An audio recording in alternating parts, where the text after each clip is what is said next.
Ibu, silakan duduk.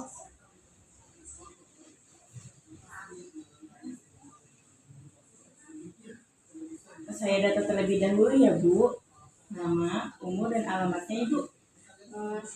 Saya Jijah, umur 28 tahun Bu, alamat saya di Cengkareng. Apa ada yang bisa saya bantu Ibu? Begini Bu Bidan, saya mau memasang KB, tapi saya habis aborsi karena janin saya meninggal di dalam kandungan.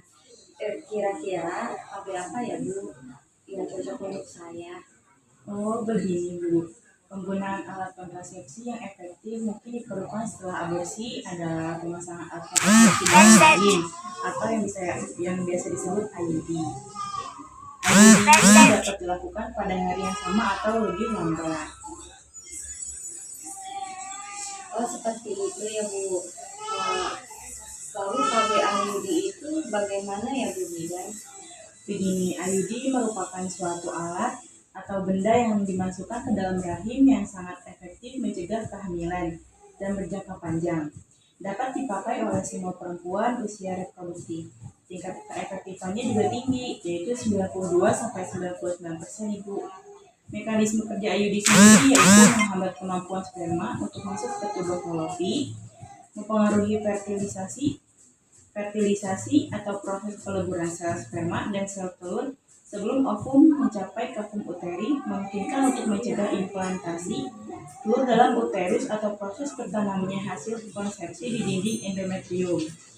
IUD sendiri memiliki banyak jenis Bu, ada lips loop, terus ada safety coil, dana super, copper T atau Janty, copper 7 atau yang disebut Gavi Guard, lalu ada multilode dan progesteron IUD, yaitu menggunakan alat bantu. Dan yang umum digunakan di Indonesia adalah copper T dan lips loop. Sampai di sini apakah Ibu mengerti dengan penjelasan saya? Sudah Bu. Kalau copper T itu seperti apa ya Bu?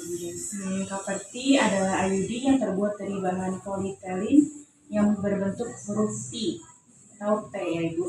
IUD sebenarnya mencegah pembuahan dengan mengurangi jumlah dan viabilitas sperma mencapai sel telur dan menghambat jumlah dan pergerakan telur ke dalam rahim.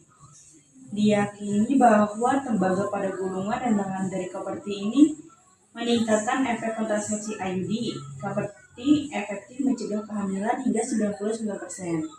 Apabila dipasang sesuai dengan prosedur oleh bidan atau dokter lalu ada keuntungannya sangat efisien karena cukup sekali pemakaian yang dibantu oleh tenaga terlatih. Lalu pilihan kontrasepsi non hormonal jangka panjang yang minim efek samping 1 dan 2, efektif mencegah kehamilan selama 10 tahun, cepat mengembalikan kesuburan sehingga dapat segera hamil jika diinginkan, dan tidak mempengaruhi produksi dan kualitas ASI.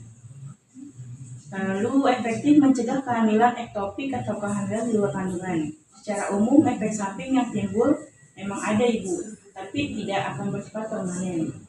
Efek samping hanya akan bersifat sementara tergantung dari penerimaan tubuh terhadap IUD. Efek samping yang bersifat sementara tersebut antara lain ada kram, terjadi beberapa hari setelah pemasangan.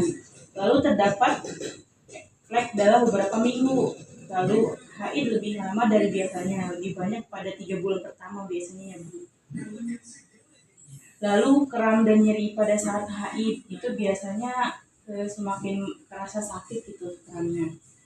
Lalu ada kerugiannya dari copper T ini, dan dari semua jenis IUD itu tidak memberikan perlindungan terhadap IMS atau infeksi menular seksual, yaitu infeksi yang bisa menular dari seseorang ke orang lain dengan perantara hubungan seksual. Bagaimana Bu? Apakah Ibu bisa memahami apa yang telah saya jelaskan? Sudah paham Bu. Baik, Ibu sudah paham tentang copper T, maka saya akan menjelaskan tentang lips loop. Jadi lips loop adalah IUD yang terdiri dari plastik tipis atau polietilen dengan kawat membungkuk dengan bentuk S bersambung. Efektivitasnya sama dengan copper T, yaitu 98-99% Bu. Jika dipasang dengan benar oleh tenaga ahli, oleh tenaga ahli. Lalu keuntungan atau efek samping dan kerugian dari lip soup ini sama dengan Coverty. Dari penjelasan Ibu, nampaknya saya akan menggunakan Coverty, Bu. Baik. Ibu sudah membuat keputusan bahwa Ibu akan menggunakan Coverty ya. Saya juga akan menjelaskan mengenai prosedur pemasangannya. Kemudian saya minta persetujuan dari Ibu dan suami untuk melakukan pemasangan Coverty. Sebelumnya saya minta hasil pemeriksaan kesehatan organ reproduksi dari dokter yang akan Ibu jalani nanti. Bagaimana Ibu? Apakah Ibu setuju? Baik, Bu Bidan, terima kasih atas penjelasannya. Sama-sama Ibu. Bu, saya pamit dulu. Iya Ibu. Terima kasih, Bu Bidan. Sama-sama. Assalamualaikum. Waalaikumsalam.